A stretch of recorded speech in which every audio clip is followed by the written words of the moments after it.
BWTM Sports in association with Round for Round Boxing. www.roundforroundboxing.com.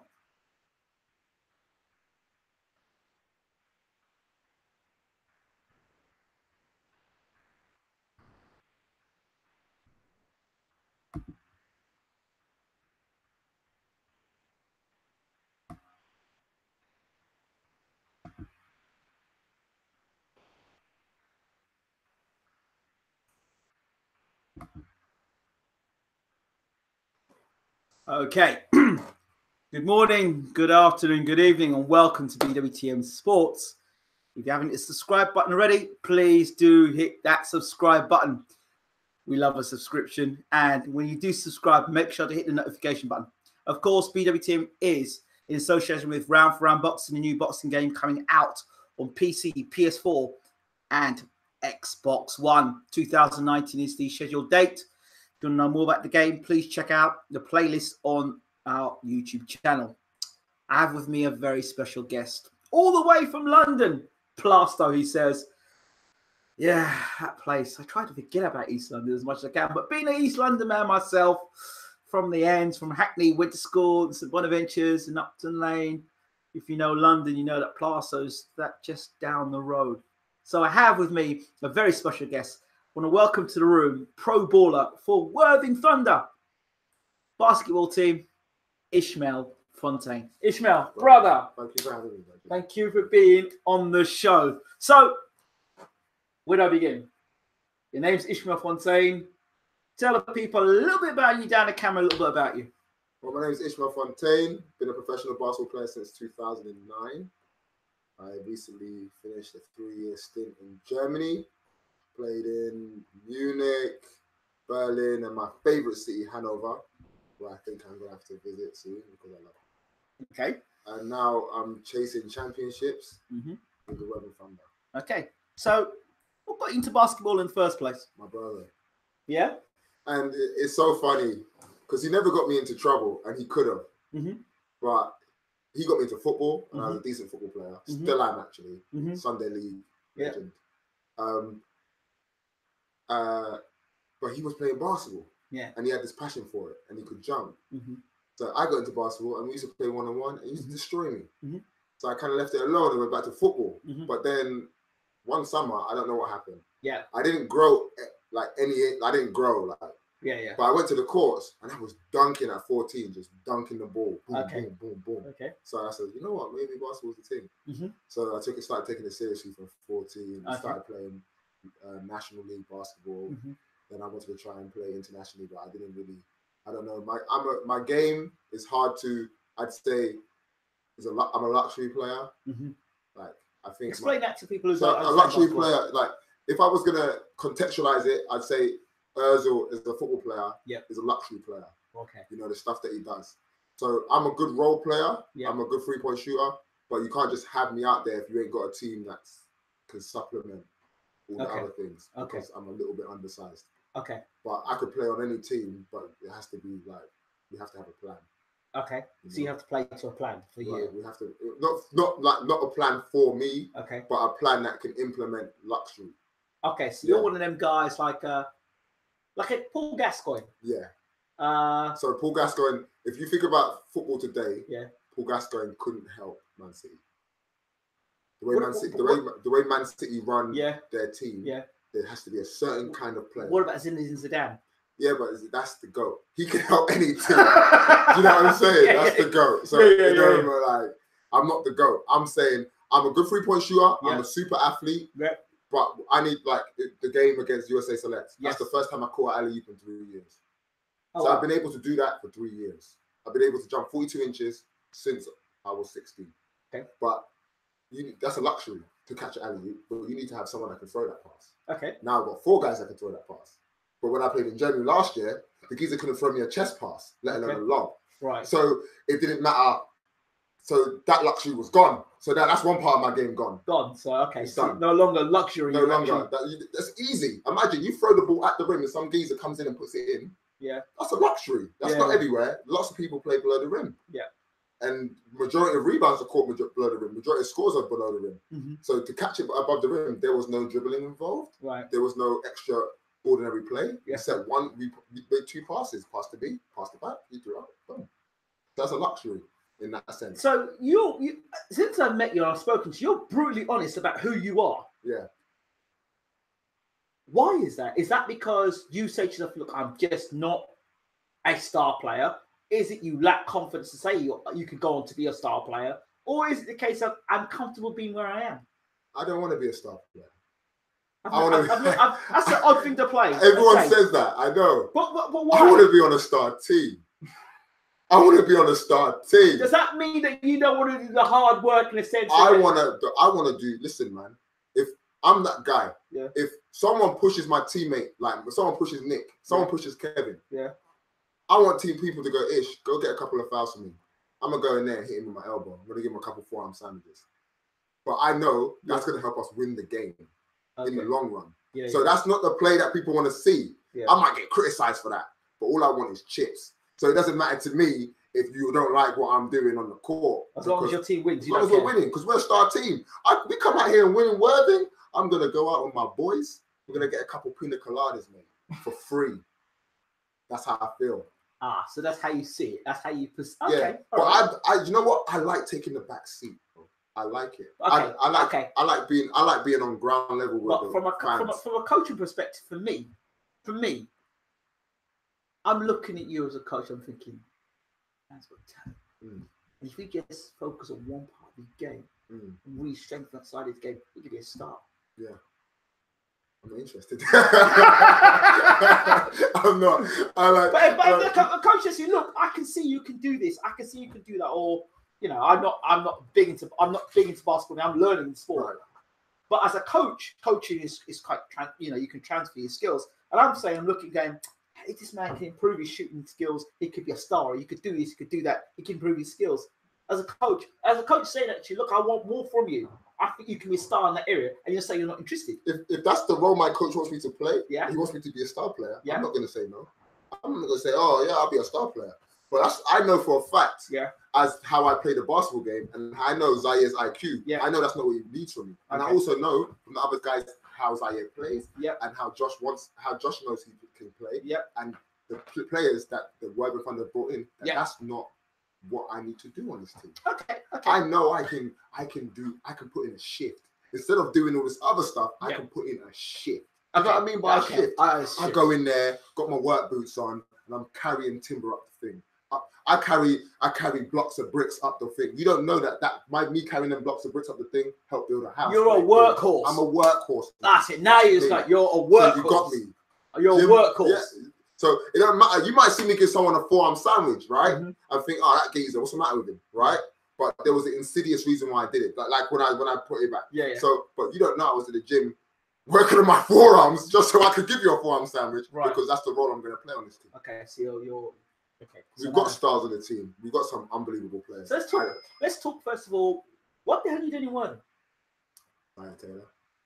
Why? I mean, we talked about this before, but now you can. You have to speak to you spoke to the geezer before. Like that. Well, I did 2 hours. He's a marketing genius, man. He's called me up, talking about what you think he wants to do in Worthing. Yeah. And he it resonates with me, like going to communities, and talking to kids, and having fans. But why you can do that in London? You don't have to come to Worthing to do that. You know what? You can. I'm not saying you can't, but I like building things. London's established. Okay, all right. You know, I hear you. And I love London. Like I love the players there. I've got good friends in that team. Okay. Like I've got good people. There's good people in the organization. But they're established in a different way. I like building. Okay. I told you. I got the bricks. I'm walking up the stairs. I'm not laying them. We got people to lay them. We got people with the cement. I'm this guy. Okay. You see what I'm saying? I get you. I get you. Let's talk a little bit more about you. Right. Plaster. What school did you go to? Well, I was raised in Plaistow. Yes. Then I moved to Northwest London. Okay. And I did most of my schooling in Northwest London. What was the school? Then I moved back to Plaistow. What school did you go 16. To? I went to London Academy. Where the hell is that? It's in Northwest London. It's pretty bad school. They renamed it after someone got killed there. So I'm sorry to hear that. Yeah. It was bad. All right. Okay. Right. Well. Okay. Yeah, we got swiftly moving swiftly on. Right. So from Plaistow, Do you go to college or?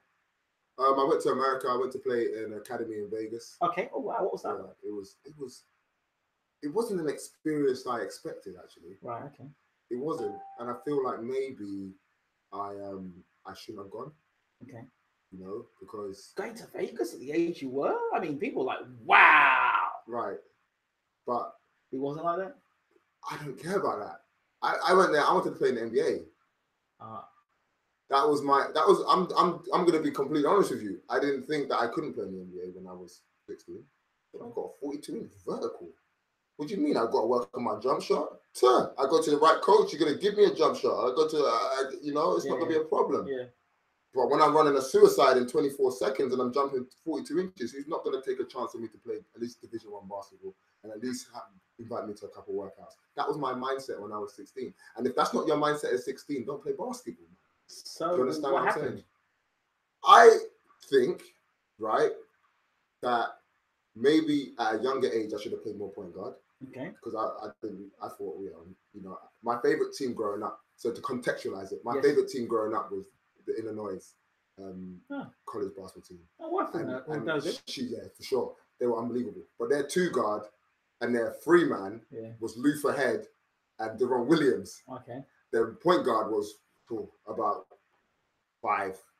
Yeah. So I was like, oh, I could play the 2 in college because Deron Williams plays the 2 in college. Yeah. And they went unbeaten in the season. They were killing dudes, bro. Okay. So I was like, I could play the 2, and I was really on playing the 2 because I didn't want to be like super stagnant in organizing it because I didn't have a coach that could teach me all that stuff. I had a coach that could teach me to be an athlete. Right. I had a coach that could teach me how to be a scorer. Right. I didn't have a coach that could teach me how to contextualize an offense, how to run this guy. Right. How to learn contextualize. You'll be using that a lot, won't you? I love that one. Contextualize. Context is everything. Contextualize. We're getting a T-shirt for you. Just put contextualize on front of it. I want context is everything. Context is everything. It means so much to me. Right. That's what I've been trying to teach people for the longest. BWTM, context is everything. Everything. Right. Context is everything. What do you think? That's my motto. I might get a tattoo of that after a couple more Batman tattoos. But... oh yeah, you're the Batman expert. I'm a Batman expert. This man is the Batman expert. So he says. No. So he says. That's what he says. I don't know if it's a fact. I say 1 + 1 is 2. That's fact 2, right? It's fact though. I said it, but it's fact, so it means the same. Same meaning. Okay. Yeah. All right. Yeah. All right. I'm gonna help you. Right. We'll just. Right. Yeah. Right. 1 + 1 is 2. Yeah. I'm the Batman expert. Oh, you're a Batman expert. What makes you a Batman expert? I read all the comics. Every single one. Not every single one. Well, so then you can't. No one reads. Not all experts of things read every single comic. Right. Like there's NBA coaches that are supposed to be not NBA coaches, the NBA analysts that are supposed to be NBA experts because they're analysts. Yeah. Right? But they couldn't tell you who was the 31st pick in the 2001 draft. This man is amazing. I'm telling you. Listen, this man is amazing. Trust me. You can start a conversation with him. He can take you from this point to that point. He has, if you talk about movies, are we talking about boxing earlier? We're not going to go there, but we're talking boxing earlier. Yeah. And he has some real views about boxing. Let's not even get into but we're not going to get into that tonight. Right? We're not going to get into that. Right. Okay. Let's talk a little bit more about like the players that are at Worthing Thunder this season. Yeah. I spoke to the chairman, and one of the things he said was, the balance between having players that are from the Worthing area, and then you've got the situation where you've got players coming in from abroad and players that are not from Worthing. Okay.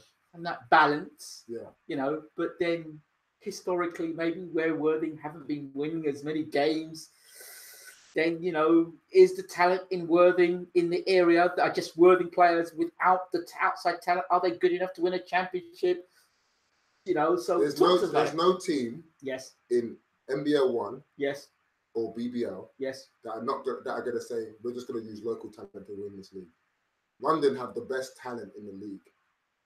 From a local standpoint. Yes. If we're talking BBL, they have the best talent. Yes. They just brought in 3 Americans who've never been in the country. So even they know, I'm not just going to have my talent because I need some guys to fill up this talent and make sure we can go some places with it. Yeah. Newcastle Eagles. I don't think they've had a Newcastle geezer on their roster for the last eons. So it's what needs to happen, and this is another thing with why I rate Zaire. Yes. We're going into schools and developing talent. Okay. So maybe in 5 years' time, 6 years' time, maybe they can have an all-Worthing team because we're laying the foundations. Bricks. Okay. Stairs. Okay. Contextualize. Right? Yeah, exactly. Everything is context, right? So I'm not sure what the conversation you had with the chairman. Yes. But I'm looking at it in a foresight as what we're doing. Yeah. But he understands that Worthing needs to win, so he understands the need for players to come in. Right. I'm saying, no, he understands the need for players to come in, but he also, and I spoke to Zaire about this, and I said to Zaire, what about the fact that you might be edging out players that want to play basketball for Worthing that may not be top draw, and you may not have as much patience for them because you've got your superstar Galactico players coming in? How does that stunt growth? How does that encourage? How do people look and say, I can't get in there because we've got all these superstar players coming in? That's their fault. I'm sorry.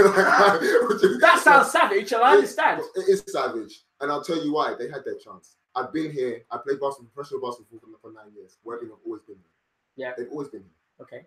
They had their chance. Yeah. Basketball's an open market, especially in NBL 1. What about the mentality? How do you find the mentality coming as a London man, hungry and all that stuff? And then you're coming to Worthing. Do you find the mentality of the Worthing, of people from Worthing or from Sussex, hungry, or do you find it very laid back? No, it's not laid. It's not laid back. Worthing Thunder, it's not laid back here because you can see the moves they've made. That's because of Zaire, right? Yeah, but that's okay. Mentality breeds mentality. If they wasn't hungry for a championship, they wouldn't have brought him in. Do you see what I'm saying? Look. Some people, from my experience in coaching for over 20 years. Some people want change, or some people want success, but they don't want the change, and they'll grumble because you're bringing things into place. Yeah. Because it's change, and change is not always what people want to see. Yeah. So on the front of it, it's like, oh, you've got all these great players and they're playing, but deep down inside, they're thinking, oh, I wish these all this were. Yeah, well, I don't think we have any of those kind of guys on our camp. Okay. I think maybe if they say that, they didn't mean it in the way they said. Maybe they're talking in a. I'm just talking generally. I'm not talking right. Yeah. I clocked that. Yeah. But for those people, when the wins start coming, and you can go home and have a wine and not cry yourself to sleep, but have a merry wine. You know, there's two different kind of wines. Yeah. Like the kind of wine you drink and you. There's a wine that oh my god, and then it's like, hey, chin. Yeah. Then that's that feeling. I know winning. Yeah. Like when I lose, like. I feel heavy. Like I just don't want to leave my house. I don't want to leave my room. Don't want to chat to no one. I don't want to talk to no one. Yeah. And that's not a good way to go through life. Right. So this whole summer I said if I'm going to work out and become better, I'm chasing a win.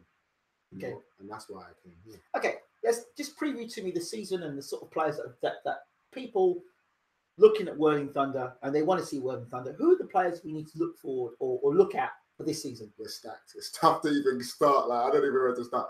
I'll talk to you about because he hasn't been spoken about a lot. Yeah. Nick Lewis. Yes. In the BBL for 3 years. Yes. 4 years. Yeah. So he played for 3 years for Sheffield. But prior to that, he was a GB international. Now, the GB under 20s program. Yes. They're all professionals. Right. So when you go and play in the summer against Croatia, all the kids on the Croatian team are in professional teams. Right. So Nick Lewis wasn't just playing in the BBL, he was playing against professionals from other countries with other styles. Right. So he understands a lot of things, he's seen a lot of things. Right. And that's one thing you don't really get when you're talking about him, because people only see it from a lot of BBL heads, they'll only watch BBL, they watch BBL and go sleep. But I love basketball. I love British basketball so much. Yeah. And you can ask Zaire. I've seen all of Zaire's tapes. Yeah. I've seen all of Alex Owumi's tapes. Yes. I even watched Nas, the young boy, yes. Nas. I watched his highlight before I got him. He did your research. That's me. That's just how I am. So I didn't know Nick as a person. Yeah, but you knew what he was. But I know him. I've known him for 4 years because every time he had a highlight, every time there was something, like I watched him in the trophy final against Zaire. Yeah. So I've known him for years. Ah. You know what I'm saying? So I'm like, yeah, we got Nick. Oh my God. And do you think the guy can jump? Uh-oh.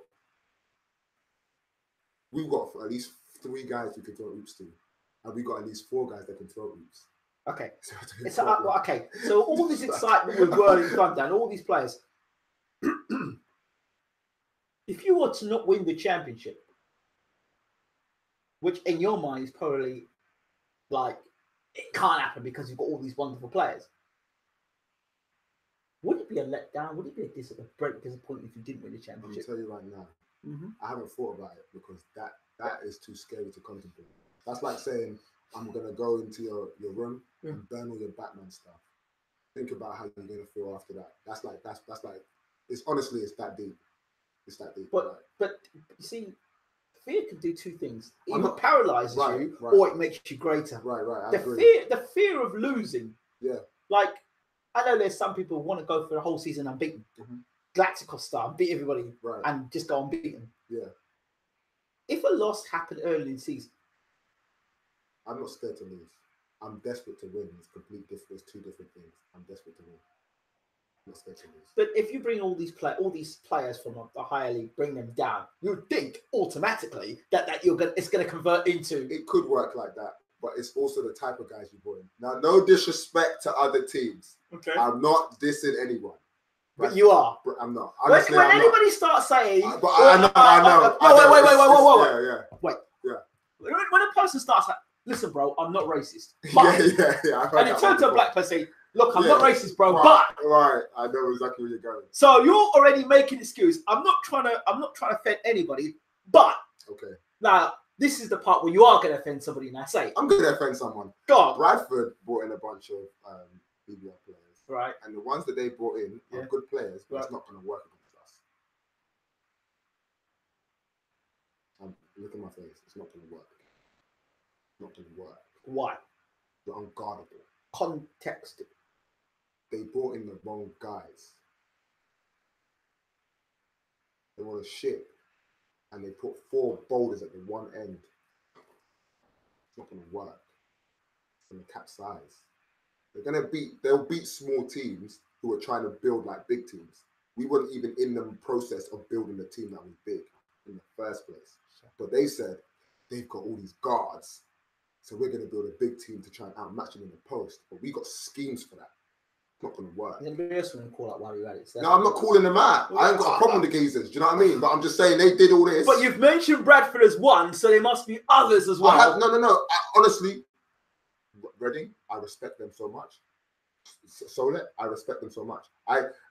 Solet are so well coached. Yeah. They're so well coached. Southampton, right? Yeah, Southampton. Right. They will do the research that I was doing in the summer. They probably did it 2 summers ago. Okay. They're that deep. They run like Germans. You know what I'm saying? Okay. And then you've got Reading who have a tradition of winning. So they have a kind of stiff upper lip. They're like, they have this kind of stiff upper lip. What about Barking? Barking are hungry. They're young and they're hungry. But they're young. And I think, when you're young, the lack of experience, because you got to understand, we got Alex Awumi on the team. And you got to come to a practice and see how he presents himself in a practice. This guy is a pro. He's a pro. And the young guys on our team have 2 options. They can watch him or they can watch themselves. Geezer gets to practice. Geezer's ready to go. There's guys that I've been in Germany where guys are making stupid money. Yeah. Who are not ready to go. Like Hamza. He will wake you up and make you go to the gym and lift. I wish my young guys knew Alex. He would have taught him how to cook, write a book, everything by the time. He's that kind of guy. And Talk to me a little bit about Alex. A little bit about him. Right. I've heard some making stories about him. He's heavy. Like he's a guy that I used to watch on TV. And I watched his highlight years ago when he played in Egypt. Yeah. And I was like, oh yeah, he's a solid basketball player. Yeah, he's a solid basketball player. But he was the kind of guy that, he's another one that don't shove my boy. He's another one that's ready. He's ready to rumble. Like, one of them ones. Yeah, and he plays physical, but it's not all physical. It's not all dumb hustle. Yeah. He's smart. Yeah, he's smart. He can shoot the ball, basket. He's left, kicks the ball. He's unselfish. So it's like, and he's here to win. He's not here to do anything else. Just win. Yeah, that's the beauty. Everyone's here to build. No one came here with bricks. We all came in with utensils to build. You know what I'm saying? So what about egos? Do you have a problem with egos at Worthing Thunder? You know, I'm a big player. When you've got all big players in the room, surely you need Arsene Wenger. It seemed quite apparent of Arsene Wenger that when players because I'm an Arsenal fan, you're gonna go at Arsenal. I'm an Arsenal supporter as well, cool. So I'm there. Don't go Arsenal TV. But when I'm not being funny, but when Wenger seemed to have anybody that seemed to get superstar class, they end up being carted out to a top team. So who are we talking? So with Worthing Thunder, no, on Wenger's, so I can contextualize it. Henry. Well, Henry was old. Go on, say Van Persie the snake. Go on. Van Persie. He's a snake in the grass. Okay. Who else is sent off? Gleb. Sanya. Sanya left. He didn't help us. How many premierships did he win with us? Okay, well, zero. Okay, all right, fine. Geezer didn't help us. Was it after 2000, 2003 or 2006? The Geezer didn't help us. Okay, all right. Geezer grew hair and but left. Henry is a perfect example of a player that we could have kept. But Henry had his own ambitions and to win the Champions League. And if he kept them players, we say to win the Champions League, but really he wanted to experience Spain as well. Because he got to the final. He wanted to be a winner. And Arsenal weren't a winning team. Yes, they were. No, they weren't. Left the winning team. Remember, think back. We went unbeaten and we won the Premiership. When did we ever win a Champions League? Ever. Chelsea won Champions League. Right. Chelsea won a Champions League. Right. Man United won a Champions League. Right. Liverpool won a Champions League. Right. When did we ever win a Champions League? Under the whole Wenger era. Talk to me. We haven't won the Champions League under the whole Wenger era. Never. But there's stuff that we've done under the Wenger era that will never be done again. Okay, fine. Never. Sure. Man City can't go unbeaten in a year. They can't do it. With all the talent they have, they cannot do it. Even if they said, you know what, we're just going to focus on the Premiership. But champions of Europe. It's Arsenal amazing. have never been champions of Europe. We was at the final, and Sol Campbell saved us. Henry had it in his hands. So if Henry comes back and says something to me, I'll cuss him out because he was there. He had the opportunity. He didn't score in that final. It was Sol Campbell, our centre-back, from a set piece. And then what? We're going to park the bus against Barcelona. No, Henry, you have to play now. So if you said you're leaving because we're not bringing guys in, even though we was at a final, it's your fault. I'm not going to listen. I'm not going to get upset with Wenger because you can't do what you need to do in a final. In a final, anything can happen. So back to my point about the coach, and I hear you, but with the coach, right, and players.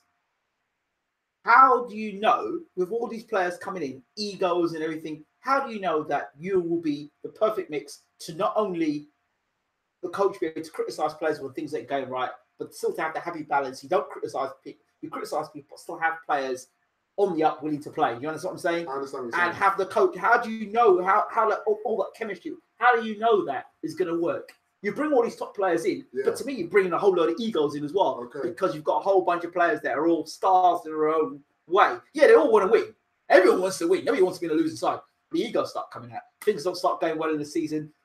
What's the guarantee that your coach and your coaching structure and setup is going to be able to be effective when it matters in a tough game? And the difference between, a tight win and a narrow loss. I'm going to do it this way. Okay. Just so to clarify. Okay, context. Zaire has maybe 7 or more championships. As a player? As a player. Because you're a good player doesn't make you a great coach. Wait. Okay. Alex has a couple. Okay. Nick's about to get a couple. Nick has a trophy already in the video. Okay. Guys know what it takes to win on a level. Right? And I told you already about, if I don't like someone, I'm not just about to say it for the camera, oh, he's great. I'm not going to do that. I could tell you, if we got into it, I'll tell you, I don't want to do that to no one, but I'm not going to do that. So there are players on your side already? No, there's not players on my team already. But if we start talking about Germany now, we could be here all night, and I could tell you why I don't like dude. You see what I'm saying? So... I bet we'll do that for another episode. Right, we have to. But the kind of players we have, players coach players. That's the kind of team we have. I was talking to Alex, and when you get him on the podcast, it will be great. He's telling me about how the team, when he teamed up with Zaire, and they had Alex, and they had Creekmore, and they had all these great players, that the coach didn't have to do so much coaching because they hold all these guys that wanted to win. So players coach players, especially when they're there to win, and they know, we could win this. Yeah, we could win this. And again, I trust Zaire. He brought in guys to win. He didn't bring in guys to, everything we talk about, like, is in the always in the motion of winning and going forward and going up. Just to close this off now, I ironically had a conversation with Coach L, the assistant coach to the London Lions, and he previewed the season and how the wonderful players that Worthing have got and they've got either bringing in. It was interesting because I didn't know at the time that London Lions and Worthing Thunder were actually going to play. Now you guys are playing on the weekend. How do you see that game going? It's a good question. I think it's going to be a good game. I think I don't expect the Lions to disrespect us because it wouldn't be wise. I think we're a smorgasbord of talent. So I think they're going to throw they might throw the sink at us, but it's just how we react. We're using, honestly, this is a preparation game. In actuality, it doesn't mean anything. We're using this game to prepare for.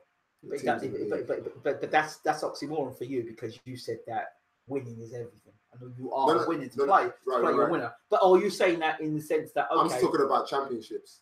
I'm not talking about winning is everything in championships. But this game is just a friendly. It's a friendly, but is it and really, I want to win. But is it really a friendly? It's a friendly. Is it really a friendly? It's a friendly. It's a friendly.